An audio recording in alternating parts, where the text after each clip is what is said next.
ঈদের উপহার সামগ্রী নিজের বলে পরিচয় দিয়ে চালিয়ে দিয়ে জামাত ধরা খাইছে। চীনের দেওয়া ঈদের উপহার সামগ্রী বাংলাদেশ জামাত ইসলামী নিজেদের বলে চালিয়ে দিয়েছে।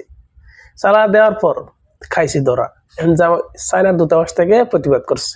দেখেন, আমি বাংলাদেশ জামাত ইসলামী বন্ধুদেরকে বলবো, আপনি একদিকে বলেন ভারতের পণ্য বয়কট করেন, এই চায়নার পণ্যটাকে, এই উপহার সামগ্রীটাকে আপনি ভারতের পণ্য বয়কটের কর্মসূচির অন্যতম একটা পন্থা হিসাবে ব্যবহার করতে পারবেন। সেটা কিভাবে আমি বলে দিই।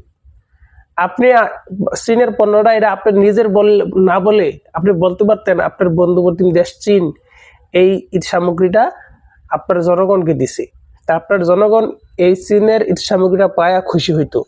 খুশি হওয়ার পর আপনি যখন বলতেন যে ভারত আমাদের বন্ধু না, আমাদের বন্ধু চীন, তখন আপনার শুভাকাঙ্ক্ষীরা, আপনার ফ্যান ফলোয়াররা ভারতের পণ্য বাদ দিয়া চীনের দিকে ঝুঁকে পড়তো, চীনের প্রতি ভালোবাসা বাড়তো। চীনের পণ্য কিন্তু আপনি সহজে ভারতের পণ্য ব্যবহার করতে পারতেন।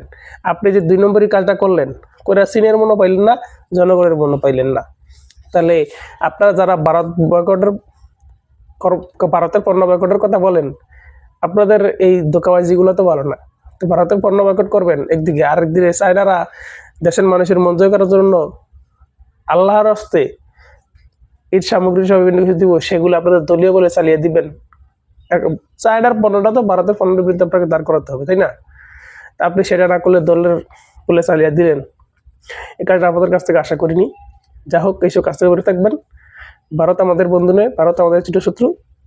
চীনে আমাদের প্রকৃত বন্ধু। মানুষে ভুল করে, জামাত ইসলামের ভুলটা ক্ষমার দৃষ্টিতে দেখবেন। আল্লাহ হাফেজ।